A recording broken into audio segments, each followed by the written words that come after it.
Quelle est la véritable valeur d'un euro? Pour la plupart des gens, c'est une pièce de monnaie perdue au fond d'une poche, un café bon marché avalé à la hâte, ou un ticket de grattage acheté sur un coup de tête avec l'espoir futile de changer de vie. Mais si une seule pièce d'un euro détenait le pouvoir non seulement de briser votre existence, mais de la reconstruire en quelque chose d'inimaginable? Ce n'est pas un conte de fées, c'est la réalité brutale et magnifique de Manon, une serveuse noyée sous les dettes, et de Sylvain Sterling, un milliardaire qui aurait pu s'acheter le monde entier mais qui cherchait désespérément quelque chose que l'argent ne pouvait acquérir. Il lui a laissé un pourboire d'1 euro sur une addition de 500 euros. C'était une insulte, un test, un acte qui allait déclencher une réaction en chaîne faite de ruines, de révélations et de rédemption. La réaction de Manon dans ce moment déchirant n'a pas seulement changé sa journée, elle a bouleversé son destin à jamais. Restez avec moi, car vous ne croirez pas où cette simple pièce va la conduire. L'air à la cuillère d'or, ce restaurant gastronomique niché au cœur du triangle d'or parisien, était saturé de l'odeur de l'argent. Cela sentait les noix de Saint-Jacques poêlées au beurre de micelle, le Bordeaux millésimé respirant dans des carafes en cristal, et le parfum subtil mais coûteux qui s'accrochait au manteau en cachemire laissé au vestiaire. Pour Manon Rodriguez, cependant, cet air sentait surtout la pression. C'était un poids constant, écrasant, qui s'installait sur ses épaules dès l'instant où elle poussait les lourdes portes en chêne pour commencer son service, et qui ne se levait que lorsqu'elle s'effondrait sur son matelas bosselé dans son petit appartement de banlieue à 2 heures du matin. À 26 ans, la vie de Manon était un exercice frénétique de triage financier. Chaque euro qu'elle gagnait était déjà dépensé avant même d'avoir touché son compte en banque, alloué à l'un des 3 trous noirs voraces qui consumaient son existence. Le loyer exorbitant de son studio mal isolé en Seine-Saint-Denis, la pile vertigineuse de factures médicales non couvertes par la mutuelle pour sa mère, et la mince tranche qu'elle gardait pour ses nouilles instantanées et son passe Navigo. Sa mère, Claire, était son monde entier, une femme dont le rire remplissait autrefois chaque pièce de leur maison, mais qui était maintenant confinée dans une chambre stérile de l'hôpital Saint-Damien, luttant contre une maladie auto-immune rare dont les médecins parlaient à voix basse, avec des termes techniques qui sonnaient terriblement coûteux. Chaque jour était une répétition du précédent. Se réveiller à l'aube. Rendre visite à sa mère en collant sur son visage un sourire brillant et plein d'espoir qui ressemblait à un masque de plomb. Aller au travail où elle passait 8 heures debout à servir des gens qui dépensaient plus pour une entrée qu'elle ne gagnait en une semaine. Rentrer chez elle, pleurer en silence pour ne pas réveiller les voisins, dormir quelques heures, et recommencer. Son uniforme, une robe noire impeccable et un tablier blanc amidonné, était son armure. Son sourire professionnel était son bouclier. À l'intérieur, elle était une guerrière menant une bataille que personne ne pouvait voir. Sa collègue Chloé, une femme à l'esprit vif et à la langue encore plus acérée, en percevait des bribes. « Regarde la table 7. » chuchota Chloé en désignant un groupe d'hommes en costume sur mesure qui riaient bruyamment en commandant une autre bouteille de vin à 300 euros.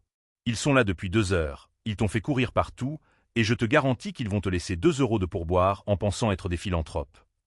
Manon offrit juste un sourire crispé. Un pourboire est un pourboire. Chloé. Tout va dans le bocal. Chloé soupira, sa voix s'adoucissant. Ton bocal est pour Claire. Le mien est pour des vacances à Ibiza. Il y a une différence. Il y avait en effet une différence. Le bocal de Manon, un grand récipient en verre qui avait contenu des cornichons, caché au fond de son armoire, était son temple de l'espoir. Chaque billet froissé et chaque poignée de pièces était une prière, un petit pas de plus vers le traitement expérimental en Suisse qui représentait la dernière véritable chance de Claire. Le bocal était lourd, mais jamais assez lourd. En ce mardi soir particulier de novembre, Paris était luisant sous une pluie d'automne glaciale. Le restaurant était inhabituellement calme, le bourdonnement bas des conversations formant un contrepoint doux à la tempête qui faisait rage dehors. Manon était en pilote automatique, ses mouvements étant un ballet d'efficacité gracieux et pratiqué. Et puis il est entré. Il ne ressemblait pas à leur clientèle habituelle. Alors que les autres patrons portaient leur richesse comme une seconde peau, cet homme portait une simple veste en tweed usé sur un pull gris ordinaire. Il était plus âgé, peut-être vers la fin de la soixantaine, avec un visage gravé de lignes qui parlait plus de contemplation que de rire. Ses cheveux gris étaient indisciplinés, et ses yeux d'un bleu clair saisissant semblaient tout voir. Il prit une petite table dans la section de Manon, une banquette d'angle tranquille qui offrait une vue sur la rue striée de pluie. « Juste une personne ce soir ?» demanda Manon, son sourire professionnel se mettant en place. Il hocha la tête, posant un exemplaire usé des « Pensées pour moi-même » de Marc Aurèle sur la table. « Juste une », confirma-t-il, sa voix étant un baryton bas et graveleux. Tout au long de la soirée, il fut le client parfait, poli, peu exigeant et calme. Il commanda le magret de canard poêlé, un verre de Malbec et une portion d'asperges rôties. Il mangea lentement, délibérément, s'arrêtant souvent pour regarder par la fenêtre les Parisiens pressés sous leur parapluie. Il posa quelques questions simples à Manon. « Travaillez-vous ici depuis longtemps ?»« Presque 3 ans, monsieur, » répondit-elle en remplissant son verre d'eau. « Aimez-vous cela ?» La question la prit au dépourvu. Personne ne demandait jamais cela. Il demandait où étaient les toilettes ou si le poisson était frais du jour. Il ne posait pas de questions sur elle. Elle hésita une fraction de seconde. « Ça paie les factures, monsieur. Et je rencontre des gens intéressants. » Il offrit un petit sourire triste. « Oui, l'argent. C'est certainement quelque chose, n'est-ce pas ?» Lorsqu'il eut fini, il lui fit signe pour l'addition. Le total s'élevait à 487,50 €, incluant une bouteille de vin qu'il avait commandée après son repas et qu'il avait à peine touchée. Il lui tendit une carte de crédit noire. Elle était lourde, faite d'une sorte de métal, et portait un seul nom, S. Sterling. Manon passa la carte et revint avec le ticket pour qu'il le signe. « Merci d'avoir dîné avec nous, monsieur Sterling.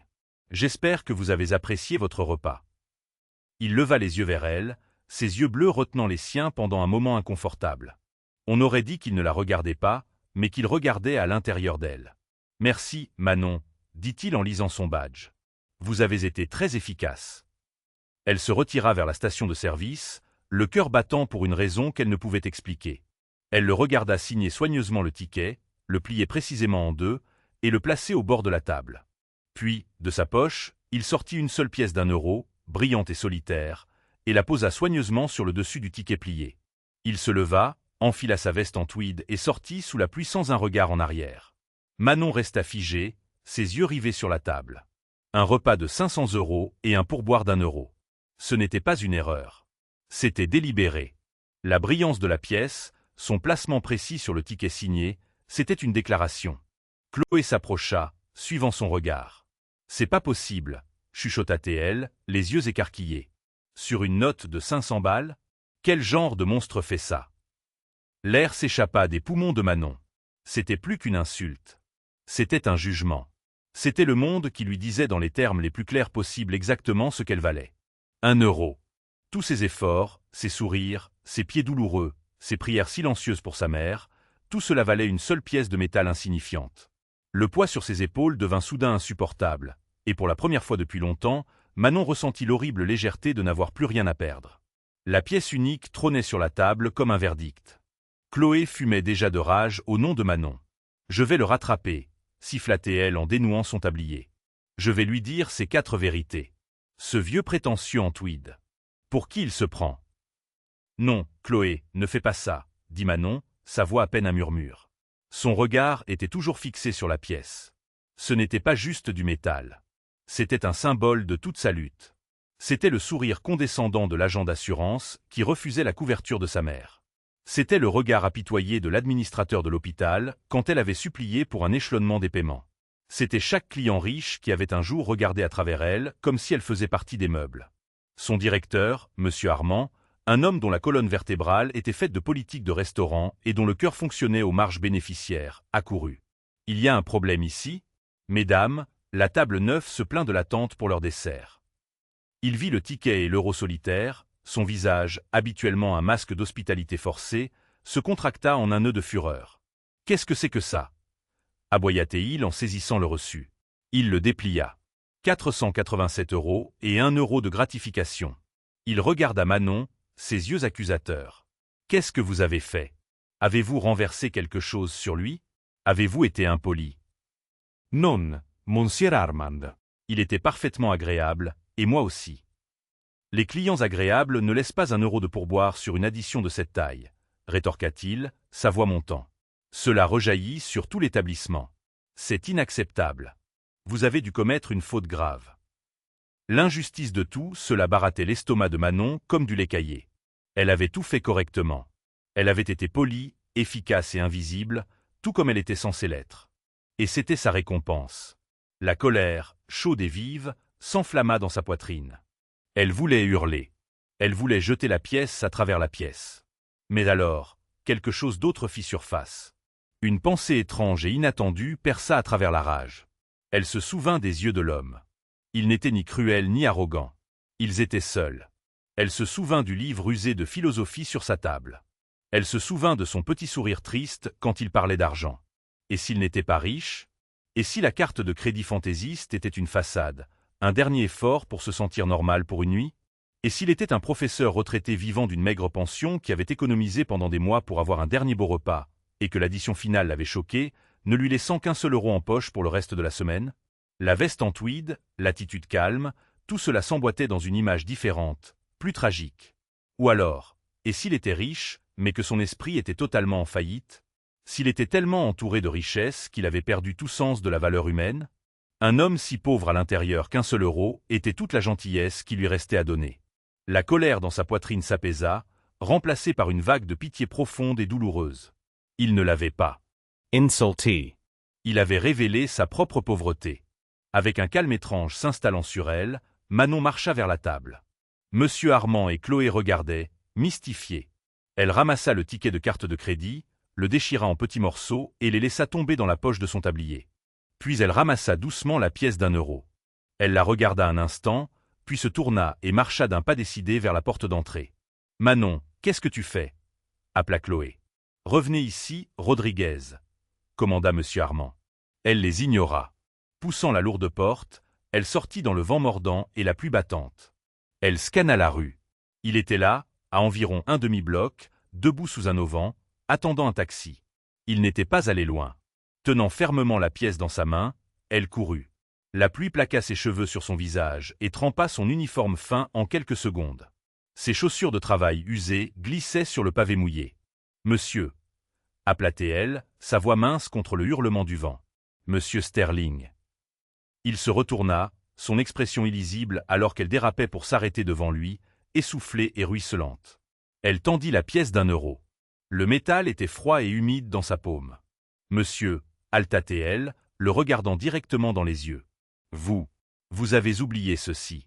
Je pense que vous pourriez en avoir plus besoin que moi. » Pendant un long moment, Sylvain Sterling la fixa simplement. Il regarda de son visage sérieux strié de pluie à la pièce pathétique dans sa main tendue. Les réverbères se reflétaient dans ses yeux bleu clair, et elle vit une lueur de quelque chose qu'elle ne pouvait nommer. Étonnement, confusion, quelque chose de plus profond. Le coin de sa bouche tressaillit. Pas tout à fait un sourire, pas tout à fait une grimace. Il ne prit pas la pièce. Au lieu de cela, il hocha simplement la tête, un mouvement lent et délibéré. « Merci, Manon, » dit-il, sa voix calme mais claire malgré la tempête. « Vous n'avez pas idée. » Un taxi jaune s'arrêta au trottoir. Sans un autre mot, il ouvrit la portière, monta et fut avalé par les lumières de la ville, laissant Manon debout seule sous la pluie, serrant la pièce unique qui venait de tout lui coûter. Elle savait avec une certitude qui la glaça jusqu'aux os que monsieur Armand avait vu tout l'échange depuis la vitrine du restaurant. Quand elle rentrerait à l'intérieur, elle ne serait plus juste une serveuse. Elle serait la fille au chômage d'une femme mourante. La chaleur du restaurant ressemblait à une gifle après la pluie glaciale. Manon se tenait ruisselante sur le tapis persan, l'euro toujours serré dans sa main. Tous les yeux étaient braqués sur elle. Les conversations feutrées des derniers dîneurs, les regards curieux du personnel de cuisine jetant un coup d'œil à travers le passe-plat, et le regard foudroyant de monsieur Armand. Il marcha vers elle, son visage étant un masque de fureur pourpre. Chloé essaya de l'intercepter. « Dave, écoute.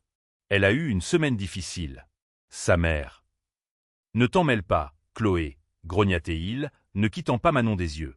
Il baissa la voix en un murmure venimeux. « Êtes-vous folle? Vous courez hors de mon établissement et insultez un client dans la rue. Vous déchirez un reçu de carte de crédit signé pour près de 500 euros. » « Il n'a laissé qu'1 euro, Dave, » dit Manon, sa voix tremblante mais stable. C'était une insulte au restaurant. Elle essayait de le présenter d'une manière qu'il pourrait comprendre, une manière qui faisait appel à sa fierté obsessionnelle pour l'établissement. Cela ne fonctionna pas, « Je décide ce qui est une insulte à mon restaurant », siffla-t-il. Votre travail est de sourire. Prenez l'argent et dites merci, que ce soit 1 euro ou 1000. Vous n'avez pas le droit d'avoir une opinion. Et vous n'avez certainement pas le droit de faire une scène. Il pointa un doigt tremblant vers la salle du personnel. Prenez vos affaires. Vous êtes fini ici. Mise à pied immédiate, licenciement pour faute lourde. C'était exactement ce à quoi elle s'était attendue, mais la finalité des mots la frappa comme un coup physique. Monsieur Armand, s'il vous plaît. Ne me sortez pas de s'il vous plaît. Vous êtes un passif. Je dois appeler la banque demain et essayer d'expliquer cette transaction. Avez-vous la moindre idée du gâchis que vous avez fait ? Dehors. Maintenant. Saisie par un engourdissement total, Manon marcha vers la petite salle du personnel exigu. Elle pouvait sentir le regard horrifié de Chloé dans son dos. Elle se changea, ôtant son uniforme humide, la robe noire ressemblant soudain aux vêtements d'une étrangère. Elle emballa ses quelques affaires dans son sac fourre-tout, un livre de poche bien lu, un tube de baume à lèvres et un tupperware vide qui contenait autrefois son dîner.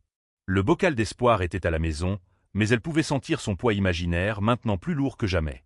Chloé l'attendait près de la porte de service. « Manon, je suis tellement désolé. C'est un porc. Je lui parlerai demain. J'essaierai de... » « Non, » dit Manon, serrant son manteau fin autour d'elle. « C'est fait. C'est bon. »« Ce n'est pas bon. Qu'est-ce que tu vas faire ?»« Je ne sais pas, » admit Manon, la vérité de cette déclaration s'installant dans ses tripes comme une pierre. « Je trouverai quelque chose. Je le fais toujours. » Mais alors qu'elle prenait le RER bringue-ballant pour rentrer en banlieue, la bravade s'évapora, remplacée par une terreur froide et rampante. La pièce d'1 € était toujours dans sa poche, un souvenir toxique. À quoi avait-elle pensé? Pity? Compassion? À quoi servait la compassion quand votre mère avait besoin de médicaments qui coûtaient 3 000 € par mois? À quoi servait de prendre la hauteur morale quand cela vous laissait sans emploi et au bord du précipice? Elle avait agi sur une impulsion humaine pure, un éclair d'empathie pour la pauvreté perçue d'une autre âme. Mais le monde ne fonctionnait pas à l'empathie. Il fonctionnait à l'argent, et elle venait de jeter sa seule source de revenus pour 1 seul euro. Elle était une idiote. Quand elle rentra dans son appartement, le propriétaire avait glissé un avis sous sa porte. Le loyer avait 3 jours de retard. C'était le 3e avis. Le prochain serait une expulsion. Elle le froissa dans sa main et le jeta à la poubelle. Elle s'assit sur son canapé, les ressorts gémissant en signe de protestation, et regarda le bocal à cornichons sur sa commode. Il contenait 847 € et de la monnaie. Il lui avait fallu 6 mois pour économiser autant. C'était une fortune et simultanément rien du tout. C'était 2 semaines de traitement expérimental. C'était moins de 2 mois de loyer. C'était un pansement sur un membre coupé. Les larmes qu'elle avait refusé de verser devant M. Armand coulaient maintenant sur son visage. C'étaient des larmes chaudes de rage, de frustration et de terreur absolue. Elle avait échoué. Elle avait échoué envers sa mère. Elle avait laissé sa fierté, son moment bizarre de pitié pour un vieil homme riche, tout détruire. Elle pleura jusqu'à ce que son corps lui fasse mal et que sa gorge soit à vif, tombant finalement dans un sommeil agité rempli de cauchemars sur le canapé. Le lendemain matin, elle se réveilla avec un mal de tête lancinant et un sentiment de vide dans la poitrine. La chute libre était terrifiante. Pas de travail, pas de perspective, juste l'horloge tic-tac de la maladie de sa mère et la menace imminente de devenir sans-abri. Elle passa la journée dans un état second, scannant mécaniquement les sites d'offres d'emploi en ligne pour des postes de serveuse, sachant qu'une mauvaise référence d'un endroit comme la Cuillère d'Or serait une tache noire indélébile contre elle. En fin d'après-midi, elle avait abandonné. Le désespoir était un brouillard épais, et elle ne pouvait voir aucun chemin à travers. Elle envisageait l'appel humiliant qu'elle devrait faire à sa tante à Lyon pour mendier de l'argent, quand un son venant de la rue en contrebas brisa sa transe. C'était le grondement bas et ronronnant d'un moteur haut de gamme, un son qui n'appartenait pas à son quartier délabré et bruyant. Curieuse, elle jeta un coup d'œil à travers la fenêtre crasseuse. Une berline noire élégante, du genre qui transporte des diplomates et des PDG, était garée au bord de son trottoir. Une femme dans un tailleur gris parfaitement coupé sortit du côté passager. Elle était grande et posée, avec ses cheveux foncés tirés en un chignon sévère. Elle consulta une tablette dans sa main, puis regarda directement vers la fenêtre de Manon avant de marcher avec confiance vers l'entrée de son immeuble. Le cœur de Manon martela contre ses côtes. Était-ce le propriétaire? Une agence de recouvrement? La police? Quelques instants plus tard, il y eut un coup ferme et poli à sa porte. Prenant une profonde inspiration, Manon l'entr'ouvrit. La femme de la voiture se tenait là, tenant un porte-document en cuir. « Manon Rodriguez ?» demanda la femme, sa voix fraîche et professionnelle. « Oui. Je m'appelle Evelyne Rousseau. Je suis l'assistante exécutive de Monsieur Sylvain Sterling. Puis-je avoir un moment de votre temps ?» Le nom frappa Manon comme une décharge électrique. Sylvain Sterling, l'homme du restaurant, l'homme qui lui avait coûté son travail. Son premier instinct fut de claquer la porte. Que pouvait-il bien vouloir? Se moquer d'elle davantage? Lui signifier une sorte d'avis juridique pour avoir déchiré le reçu? La peur et la colère se faisaient la guerre en elle. Evelyne Rousseau sembla sentir son hésitation. Son expression ne changea pas, mais ses yeux, vifs et intelligents, évaluaient la situation. « Je vous assure que c'est dans votre meilleur intérêt, mademoiselle Rodriguez. » Contre son meilleur jugement, Manon ouvrit la porte plus grand. De quoi s'agit-il? Les yeux d'Evelyne balayèrent le petit appartement encombré, prenant note de la peinture écaillée, des meubles usés et du bocal à cornichons proéminent sur la commode. Son regard était rapide et neutre, ne trahissant aucun jugement, mais Manon sentit une bouffée de honte. « Monsieur Sterling a été très impressionné par vos interactions hier soir, » commença Evelyne, son ton net et professionnel. « Il a demandé une réunion avec vous aujourd'hui. » Manon la regarda, ahurie. « Impressionné? J'ai couru dans la rue et je lui ai rendu son euro. Mon manager m'a viré pour ça. »« Oui, Monsieur Sterling est au courant de votre licenciement, » dit Evelyne doucement. « Il a passé un appel à votre ancien manager ce matin. Je crois que Monsieur Armand est maintenant un ancien manager également. » Cette information envoya une onde de choc à travers Manon. Il avait fait virer son patron. Le pouvoir impliqué par cette simple déclaration était vertigineux. « Pourquoi ?» demande Manon, sa voix petite. « Monsieur Sterling n'apprécie pas d'être utilisé comme prétexte à la cruauté, » répondit simplement Evelyne. « Maintenant, concernant la réunion, Monsieur Sterling a envoyé une voiture pour vous. Mais avant de procéder, il y a la question d'un accord de confidentialité. » Elle ouvrit le porte-document en cuir et produisit un document épais et un stylo argenté élégant. « C'est une procédure standard. Cela vous lie légalement à la confidentialité concernant votre réunion avec Monsieur Sterling, quelle qu'en soit l'issue. Veuillez le lire attentivement. » Manon prit le document. Les pages étaient remplies d'un jargon juridique dense, une langue étrangère de clauses et de sous-clauses. Elle se sentait complètement dépassée. Un accord de confidentialité, une voiture privée, une réunion avec un homme qui pouvait faire virer des gens avec un seul coup de téléphone. Sa vie avait été une équation simple et brutale d'heures travaillées contre factures payées. C'était tout autre chose. Un monde fonctionnant selon des règles qu'elle ne pouvait même pas commencer à comprendre. Son esprit s'emballa. C'était insensé. Cela pouvait être un piège, une arnaque. Mais ensuite, elle regarda autour de son petit appartement, l'avis d'expulsion toujours dans la poubelle. Elle pensa à sa mère allongée dans ce lit d'hôpital. Que avait-elle à perdre? Son travail avait disparu. Sa dignité ne tenait qu'à un fil. Elle était déjà en chute libre. La seule question était de savoir si elle toucherait le sol ou si quelqu'un pourrait, de manière improbable, la rattraper. « Où allons-nous » demanda-t-elle, sa main planant au-dessus de la ligne de signature. « Au bureau principal de Monsieur Sterling » répondit Evelyne. Avec une profonde inspiration qui ne fit pas grand-chose pour calmer son cœur battant, Manon signa son nom. La signature était tremblante, l'autographe d'une personne signant l'abandon d'une vie qu'elle connaissait pour une qu'elle ne pouvait même pas imaginer. « Très bien, » dit Evelyne en prenant le document. « Veuillez rassembler ce dont vous avez besoin. La voiture attend. » 20 minutes plus tard, Manon était assise sur le siège en cuir moelleux de la berline noire alors qu'elle glissait silencieusement à travers les rues de Paris, se dirigeant vers le quartier des affaires de la Défense. Elle s'était changée pour mettre sa seule tenue correcte, un simple pantalon noir et un chemisier bleu pâle qu'elle avait acheté dans une friperie. Elle se sentait comme une usurpatrice. La ville qu'elle voyait tous les jours depuis la fenêtre du bus semblait différente derrière la vitre teintée de cette voiture. Plus distante, plus imposante. La voiture entra dans un garage souterrain privé sous un gratte-ciel qui perçait les nuages, la tour Sterling. Evelyne la conduisit à travers un ascenseur privé qui monta sans un bruit et à une vitesse vertigineuse. Il n'y avait pas de bouton. Evelyne pressa simplement son pouce sur un petit panneau de verre. Les portes s'ouvrirent directement sur un vaste bureau pentouse. L'espace était plus grand que tout l'immeuble de Manon. Des baies vitrées du sol au plafond offraient une vue époustouflante à 360 degrés sur Paris. L'ameublement était minimaliste et élégant. Un seul bureau massif en bois sombre, quelques fauteuils en cuir et des murs tapissés non pas d'art, mais d'étagères remplies de milliers de volumes reliés en cuir. Et là, debout près de la fenêtre, lui tournant le dos, se tenait Sylvain Sterling. Il portait le même pull gris que la veille, mais dans ce contexte, il ne semblait plus miteux.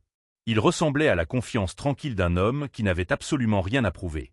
Il se tourna lentement. Ses yeux bleus étaient tout aussi perçants qu'elle s'en souvenait. « Manon Rodriguez, » dit-il, sa voix ayant le même ton grave et profond. « Merci d'être venue. Asseyez-vous, je vous en prie. » Evelyne fit un léger signe de tête et sortit, les portes de l'ascenseur se fermant silencieusement derrière elle, laissant Manon seule avec l'homme qui, en l'espace de 24 heures, avait complètement bouleversé son monde. Il n'était pas un professeur retraité. Il n'était pas un homme triste et solitaire comptant ses derniers euros. Il était un roi dans son château dans le ciel, et elle n'avait aucune idée de la raison pour laquelle elle avait été convoquée à sa cour. Manon s'assit au bord d'un fauteuil en cuir qui coûtait probablement plus cher que sa vie entière. Le silence dans le bureau était absolu, brisé seulement par le bourdonnement lointain de la ville bien en contrebas. Sylvain Sterling marcha vers son bureau, mais ne s'assit pas derrière. Au lieu de cela, il s'appuya contre le devant, créant un sentiment d'intimité décontractée qui était bien plus intimidant que s'il s'était caché derrière une montagne d'acajou. Il prit un petit objet simple sur son bureau, la pièce d'un euro usé. Il la tourna et la retourna entre ses doigts en parlant. « Je vous dois une explication, Manon, » commença-t-il. « Et des excuses. Ce que j'ai fait hier soir était peu orthodoxe. C'était aussi cruel d'une certaine manière. Je vous ai coûté votre travail, et pour cela je suis vraiment désolé. J'ai déjà pris des mesures pour m'assurer que M. Armand ne traitera plus jamais un employé aussi pauvrement, et je vous compenserai bien sûr pour tous les salaires perdus. » Manon déglutit difficilement, ne sachant pas comment répondre. « Pourquoi avez-vous fait ça ?» Elle posa la question qui brûlait ses lèvres. « Le pourboire d'1 euro ? Pourquoi ?» Sylvain arrêta de jouer avec la pièce et la regarda directement. « C'était un test, dit-il simplement. Mais ce n'est probablement pas le test que vous pensez. Je ne testais pas votre service. Votre service était impeccable. Je ne testais pas votre patience ou votre professionnalisme. Je testais quelque chose de bien plus rare. Je testais votre humanité. » Il fit un geste englobant le vaste bureau vide. « Je vis dans un monde, Manon, qui est bâti sur des transactions. Chaque interaction est une négociation. Les gens ne me voient pas. Ils voient un coffre-fort ambulant. Ils voient un nom sur un immeuble. Ils rient de mes blagues parce qu'ils pensent que je pourrais financer leur prochaine entreprise. Ils sont d'accord avec mes opinions parce qu'ils veulent un siège à mon conseil d'administration.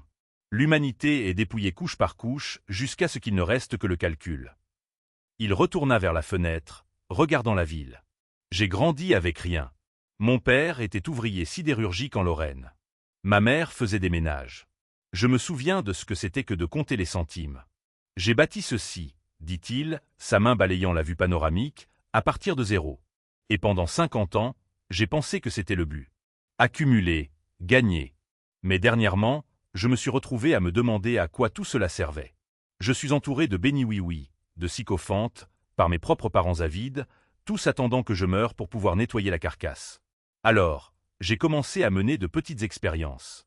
Je vais dans des restaurants chic habillés comme un professeur d'histoire oublié et je laisse 1 seul euro. Je veux voir ce qui se passe. Je veux trouver une lueur de quelque chose de vrai dans un monde qui est devenu entièrement faux pour moi. » Il se tourna pour lui faire face à nouveau. 9 fois sur 10, je suis accueilli avec un sourire forcé et une malédiction chuchotée.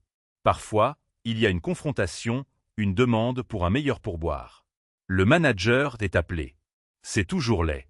C'est toujours à propos de l'argent dont ils se sentent floués. C'est toujours transactionnel.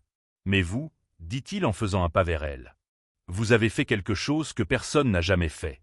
La colère était là. Je l'ai vu dans vos yeux. La déception, la blessure. C'est la partie normale. Mais vous avez regardé au-delà. Vous m'avez regardé, un étranger qui venait de vous insulter. Et vous avez vu une personne. Vous avez inventé une histoire pour moi dans votre tête. Une histoire où c'était moi qui luttais.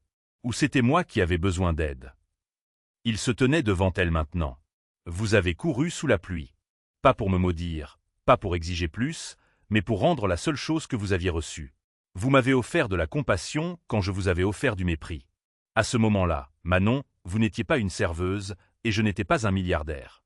Nous étions juste 2 personnes, et vous m'avez montré une grâce dont j'avais oublié l'existence. Manon était sans voix. Toute l'expérience bizarre et douloureuse était recadrée en quelque chose qu'elle ne pouvait pas comprendre.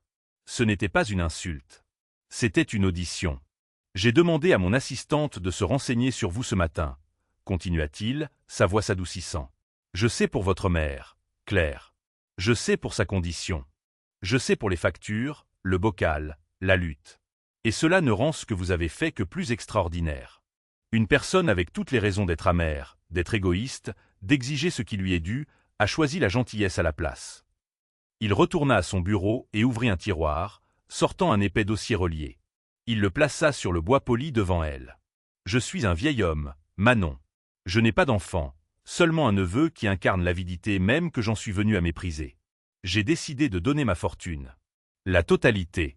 Je lance une nouvelle fondation, l'initiative Compassion Sterling. Sa mission sera simple, trouver et soutenir les gens qui passent à travers les mailles du filet. Les gens pour qui un petit acte de gentillesse peut faire la différence entre abandonner et continuer. Il poussa le dossier vers elle. La fondation a des milliards d'actifs. Elle a un conseil d'administration et une équipe d'avocats et de comptables, mais elle n'a pas d'âme. Elle n'a pas de chef. Elle a besoin de quelqu'un pour la diriger qui comprend que la véritable pauvreté n'est pas un manque d'argent, mais un manque de compassion. Elle a besoin de quelqu'un qui connaît la valeur d'un seul euro, à la fois quand il est donné et quand il est reçu. Manon regarda le dossier, son cœur battant si fort qu'elle pouvait l'entendre dans ses oreilles. Sur la couverture, en lettres dorées simples, figuraient les mots « Proposition de poste, directrice exécutive ». « Je ne vous demande pas d'être ma serveuse, Manon », dit Sylvain Sterling, ses yeux bleus verrouillant les siens. « Je vous offre la chance de diriger ma fondation. Je vous offre un salaire qui prendra soin des besoins médicaux de votre mère pour le reste de sa vie et bien plus encore. Mais plus que cela, je vous offre un but. Je vous offre la chance de prendre la gentillesse que vous avez montrée à un étranger sous la pluie et de la répandre à travers le monde. » Il se pencha en arrière. Le choix, bien sûr, est le vôtre. Accepter l'offre de Sylvain fut la décision la plus facile et la plus difficile de la vie de Manon. Le mot « oui » était simple à dire, mais la réalité qu'il inaugurait était un raz-de-marée. Le premier et le plus important changement fut pour Claire. En 48 heures, sa mère fut transférée par transport médical privé au prestigieux hôpital américain de Neuilly. Elle fut vue par le docteur Annabelle Fischer, l'experte numéro 1 dans le pays pour son trouble spécifique. Pour la première fois, les médecins ne parlaient plus de gestion de la douleur, mais de rémission. Quand Manon entra dans la nouvelle chambre privée de sa mère, remplie de soleil et de fleurs, et vit le regard d'espoir ébahi sur le visage de Claire, elle s'effondra et pleura d'un soulagement si profond qu'il ressemblait à un poids physique soulevé de son âme. Le deuxième changement fut son adresse. Évelyne, qui s'était transformée d'une figure intimidante en un guide indispensable, lui organisa un appartement de fonction dans un immeuble élégant à quelques rues de la Tour Sterling. C'était propre, spacieux, et il y avait un gardien. Après des années de robinets qui fuient et de voisins bruyants, le silence et la sécurité ressemblaient à un luxe inimaginable. Mais alors que le choc initial s'estompait, l'immensité de son nouveau rôle commença à s'installer. Diriger une fondation de plusieurs milliards d'euros ne consistait pas seulement à avoir un bon cœur. Il s'agissait de budget, de logistique, de conformité légale et de relations publiques. Son bureau à la Tour Sterling était à côté de celui de Sylvain, et il était pourvu d'une petite équipe d'élite qui la regardait avec un mélange de curiosité et de scepticisme à peine voilé. Ils avaient des MBA de HEC et de l'ESSEC. Elle avait un baccalauréat professionnel et un certificat d'hygiène alimentaire. Sylvain, cependant, était un mentor patient. « N'essayez pas d'être eux », lui conseilla-t-il lors d'une de leurs réunions quotidiennes. « Je vous ai embauché pour votre perspective, pas pour votre CV. Votre salle de conseil était un restaurant bondé. Vos négociations se faisaient avec des clients difficiles. Votre budget consistait à faire durer 80 € une semaine. Vous avez plus d'expérience pratique de la rareté et des besoins humains qu'aucun d'entre eux. C'est votre force. Ne l'oubliez jamais. » Sa première tâche majeure fut de développer le projet inaugural de la fondation. Elle passa des semaines à éplucher des données, mais les feuilles de calcul et les rapports semblaient stériles et distants. Frustrée, elle décida de suivre son instinct. Elle retourna dans les endroits qu'elle connaissait, les cliniques gratuites avec de longues files d'attente, les programmes parascolaires sous-financés, les soupes populaires luttant pour des dons. Elle n'y allait pas en tant que directrice, mais en tant que bénévole. Elle écoutait les histoires des gens comme elle le faisait au restaurant. C'est dans un quartier en difficulté de la banlieue nord qu'elle trouva son projet. Un vieux centre communautaire, le Centre Horizon, était à une semaine de fermer ses portes pour toujours. C'était le seul endroit sûr où les enfants pouvaient aller après l'école, un endroit où les personnes âgées obtenaient un repas chaud et où les gens pouvaient obtenir de l'aide pour leur demande d'emploi. Sa directrice, une femme fatiguée mais férocement dévouée nommée Maria, était à court d'options. Manon apporta la proposition à Sylvain, non seulement pour sauver le centre, mais pour l'agrandir. Une rénovation complète, un nouveau laboratoire informatique pour les enfants, une installation de formation professionnelle dédiée et un partenariat avec une clinique locale pour fournir des dépistages de santé gratuits. C'était ambitieux, personnel et exactement le genre de projet à fort impact et partant de la base qu'il avait envisagé. Mais tout le monde n'était pas ravi. L'introduction au neveu de Sylvain, Tristan Sterling, fut un événement que Manon redoutait. Il était l'antithèse de son oncle, jeune, beau d'une manière lisse et prédatrice, et vêtu de costumes qui hurlaient leur prix. Il occupait un poste nominal au conseil de la fondation, un geste symbolique de Sylvain que Tristan voyait clairement comme son droit de naissance. Il rencontra Manon dans la salle de conférence de la fondation, tournant autour d'elle en parlant, son ton dégoulinant de condescendance. « Alors, c'est vous l'élu » dit-il, un sourire narquois jouant sur ses lèvres. La serveuse. Oncle Sylvain a toujours été enclin à la sentimentalité. Une véritable histoire de Cendrillon. Comme c'est charmant. C'est un plaisir de vous rencontrer, monsieur Sterling, dit Manon, gardant sa voix égale. Oh, s'il vous plaît, appelez-moi Tristan. Nous sommes pratiquement de la famille maintenant, n'est-ce pas? Je dois dire que j'ai examiné votre petit projet favori, le Centre Horizon. C'est un gouffre financier, une goutte d'eau dans l'océan. La fondation devrait penser plus grand. Des projets d'héritage, des droits de dénomination sur des ailes d'université, des dotations de musées d'art, des choses qui durent, des choses qui comptent. Aider les enfants et les personnes âgées compte pour moi, déclara Manon simplement. Tristan rit, un son court et laid. C'est adorable. Mais ici, c'est la cour des grands, ma chère. Votre cœur sur la main va être un handicap. Mon oncle est peut-être entiché de votre authenticité, pour l'instant, mais c'est un vieil homme. Et quand il sera parti, le conseil écoutera la raison. Ils m'écouteront. Sa menace était claire. Elle était un amusement temporaire, et il était l'héritier présomptif.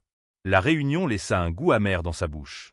Tristan était tout ce que Sylvain avait décrit, un homme qui voyait la charité comme un exercice de marque et la compassion comme une faiblesse. Il commença à rendre sa vie difficile de manière subtile. Des documents clés pour le projet, Horizon disparaissaient. Des réunions avec des fonctionnaires municipaux qu'elle avait programmées étaient mystérieusement annulées à la dernière minute. Des articles négatifs provenant de sources anonymes commencèrent à apparaître dans des blogs financiers, remettant en question la sagesse de mettre une serveuse non qualifiée à la tête d'une entreprise philanthropique majeure. Manon savait que Tristan était derrière tout cela. C'était une guerre d'usure conçue pour la faire paraître incompétente et dépassée, pour prouver à Sylvain que son expérience était un échec. La pression était immense. Les regards sceptiques de son personnel devinrent plus prononcés. Elle commença à douter d'elle-même. Les anciennes anxiétés et insécurités revenaient en rampant. Un soir, travaillant tard dans son bureau, fixant une montagne de paperasse et un email hostile d'un entrepreneur de la ville, elle sentit le poids familier du désespoir peser sur elle. Elle était une usurpatrice. Elle n'était pas à sa place. Tristan avait raison. Elle n'était qu'une serveuse jouant à la dame dans un monde auquel elle n'appartenait pas. La tempête qu'elle affrontait maintenant était différente de celle dans laquelle elle avait couru cette nuit fatidique, mais elle menaçait de la noyer tout de même. Le point tournant survint lors d'une réunion de mise à jour du projet tendu. Tristan était là, exsudant une confiance suffisante. La rénovation du Centre Horizon était enlisée. L'entrepreneur principal en construction, une entreprise que Tristan avait utilement recommandée, prétendait avoir découvert des problèmes structurels imprévus, doublant leur devis et repoussant le calendrier de 6 mois. Comme je l'avais prédit, dit Tristan en s'adressant aux membres du conseil présent, mais en regardant Manon. Ce projet est un bourbier. Mauvaise diligence raisonnable, prise de décision émotionnelle. Nous perdons de l'argent sans rien avoir à montrer. Il est peut-être temps de limiter nos pertes et de rediriger les fonds vers un investissement plus stable. La salle était tendue. Les membres du conseil, de vieux associés de Sylvain, semblaient incertains. Manon sentit ses joues rougir d'humiliation. Elle avait fait confiance au rapport. Elle avait fait confiance au processus. Elle avait été naïve. Ce soir-là, elle conduisit jusqu'au quartier nord, non pas au centre communautaire, mais à un petit bistrot local à quelques rues de là. C'était le genre d'endroit qu'elle connaissait intimement, l'odeur du café et des oignons frits, le vinyle craquelé des banquettes, les yeux fatigués mais vigilants de la femme derrière le comptoir. Elle commanda un café et écouta simplement. Les hommes dans la cabine derrière elle, des ouvriers du bâtiment aux bottes poussiéreuses, se plaignaient. « J'arrive pas à croire cette ordure de Varelli », grogna l'un d'eux. Il a décroché ce boulot pour la fondation Sterling et il n'utilise même pas une équipe locale. Il amène ses propres gars, les paie des cacahuètes. Pire que ça, intervint un autre. Mon cousin a travaillé pour lui sur un chantier l'année dernière. Il a dit que Varelli a toute une arnaque en place. Il fait une offre basse, puis trouve 1 million de problèmes pour faire grimper le prix. Il est de mèche avec l'inspecteur aussi. Le sang de Manon se glaça. Varelli Construction. C'était leur entrepreneur, l'entreprise que Tristan avait recommandée. Armée d'un nom, Manon fit ce qu'elle faisait le mieux. Elle parla aux gens. Elle passa les 2 jours suivants non pas dans des salles de conseil, mais dans les rues du quartier. Elle parla avec Maria, la directrice du centre. Elle parla aux propriétaires de quincailleries locales. Elle parla aux vieux hommes qui jouaient au domino dans le parc. Elle utilisa les ressources de la fondation pour engager un enquêteur privé, un détective de la police judiciaire à la retraite, pour examiner Varelli et son lien avec Tristan. Ce qu'ils découvrirent était un modèle clair de fraude. Tristan recevait un pot de vin substantiel de Varelli pour chaque facture gonflée que la fondation payait. Les problèmes structurels étaient fabriqués, un simple prétexte pour traire la fondation de millions. Tristan n'essayait pas seulement de la faire échouer. Il volait activement la charité que son oncle avait créée. Le jour de la réunion finale du conseil pour décider du sort du projet Horizon, Manon arriva préparée. Tristan commença la réunion par un éloge funèbre condescendant pour son initiative bien intentionnée mais ratée, proposant formellement de mettre fin au projet. « Merci pour votre contribution, Tristan », dit Manon en se levant, sa voix claire et forte. Elle ne se sentait plus comme une usurpatrice. Elle se sentait comme elle-même. Cependant, j'ai une présentation différente. Elle ne présenta pas de feuilles de calcul ou de graphiques. Elle présenta des gens. Elle diffusa un enregistrement d'une interview avec un ingénieur local très respecté qui avait fait une inspection pro bono et confirmé que le bâtiment était sain. Elle montra des factures d'autres projets de Varelli soulignant son modèle identique de surfacturation. Elle présenta une déclaration sous serment d'un ancien employé mécontent de Varelli, détaillant le système de pot de vin avec Tristan. Et pour sa pièce finale, elle présenta un nouveau plan. Elle avait viré Varelli Construction.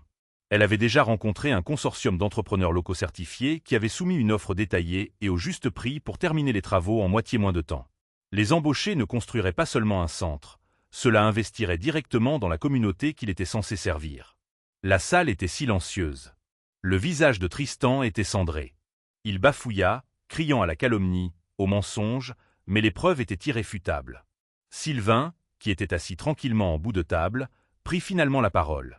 Sa voix était douce, mais portait le poids du fer. « Tristan, dit-il, sa déception palpable. Je t'ai donné mon nom, ma confiance, et un siège à cette table. Tu n'as vu cela que comme une opportunité de voler les gens que j'ai l'intention d'aider. Tu es un témoignage vivant de tout ce que j'en suis venu à mépriser. » Il regarda le conseil. Tristan Sterling est retiré de ce conseil et de toutes les autres entreprises Sterling avec effet immédiat. La sécurité va le raccompagner.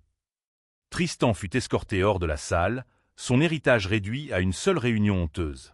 Sylvain regarda alors Manon et pour la première fois, elle vit un sourire authentique et sans retenue sur son visage. « Bien joué, directrice Rodriguez, dit-il.